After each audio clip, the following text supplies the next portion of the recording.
priority gaara la siin doono Jubbaland haddii alla yidhaahdo mudnaan gaara la siin doono isla mar ahaantaana loo dhammaystiri doono waxay u baahan yihiin ayna noqonaynin kuwa ku wareegaysta meel yar oo maxaan ku idhaahdaa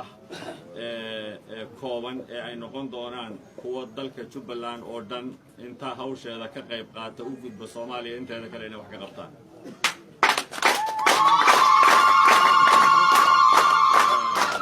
waxaan haddii alla yidhaahdo u howlgeli doonaa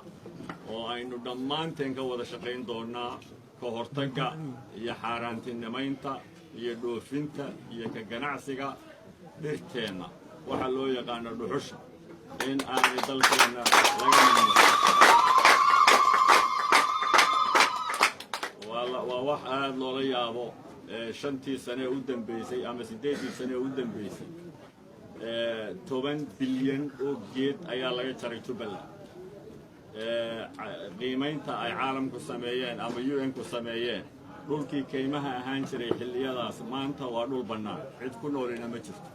sidaas darteed waxaynu soo celin mashaariicda ugu waaweyn ee ka hirgelin doona waxaa ka mid ah inaynu soo celinno dhirtii meeshii dhirta laga jaray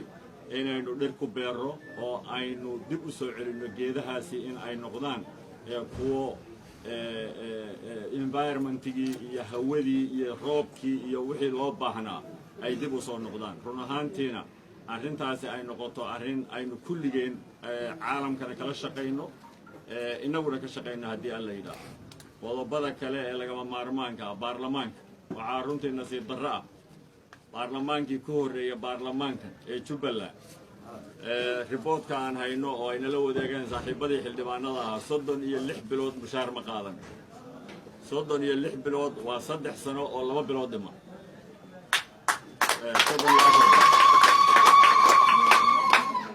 waxaan hoosta ka xariiqayaa haddii alla yidhaahdo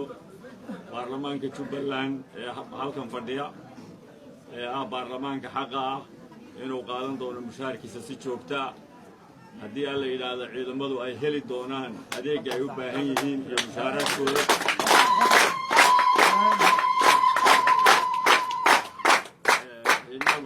inagoo isku duuban waxaan dejin doonaa miisaaniyad ma noqon doonto hebelow waxaa isii iyo hebelow waxaa bixi ma noqon doonto waa la xisaabtamayaa miisaaniyad la yaqaano oo dalkan waxa soo galaya iyo waxa ka baxaya sidoo ku soo galay iyo sidoo ku baxay la yaqaano qof walibana inta loo qoondeeyay uu iimaansanayo oo ay ku filaanayso taas ayaynu ka shaqayn doonaa haddii alla yidhaahdo ma noqon doonto fadlan hebel waxaa sii iyo hebelow waxaa sii kaad rabtana u diid kaad rabtana sii kaad rabto been u sheeg kaad rabto ballan u samee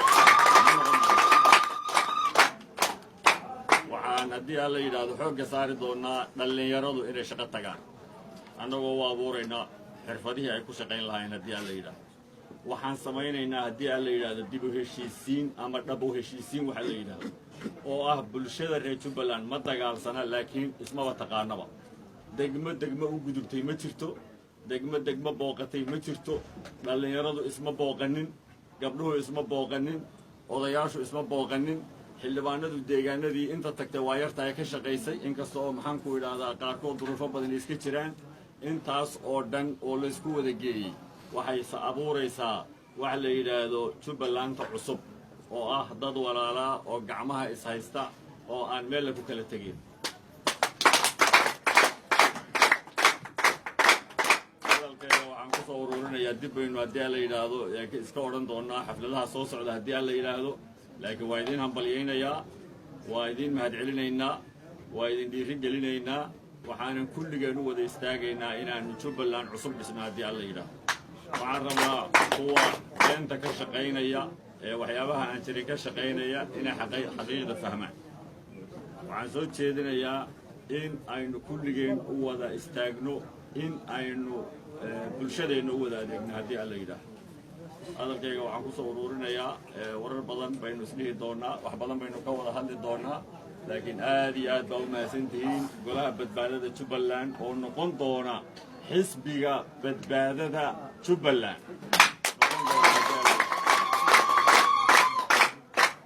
xisbi golaha badbaadada wuxuu isu bedeli doonaa xisbi siyaasadeed dhammaan bulshada reer Jubbaland ay ka wada mid noqonaysa haddii la yiraahdo xisbiga badbaadada Jubbaland ayaynu hadda wixii ka dambeeyay golihii isu bedelay maadaama aynu nidaam yeelanay xisbigaas ayaana noqon doona xisbiga siyaasadeed ee aynu ku shaqayn doono haddii la yiraahdo xilligeeda marka dhammaan isbedel doonka golaha badbaadada iyo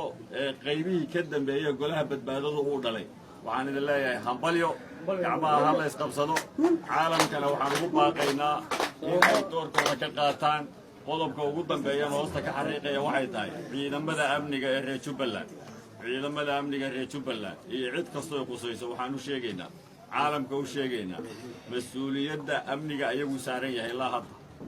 waxaa la rabaa xildhibaanada mas'uuliyiinta isbedel doonka golaha badbaadada xisbiga badbaadada in la ilaaliyo aan lagu xadgudbin xasaanad bay leeyihiin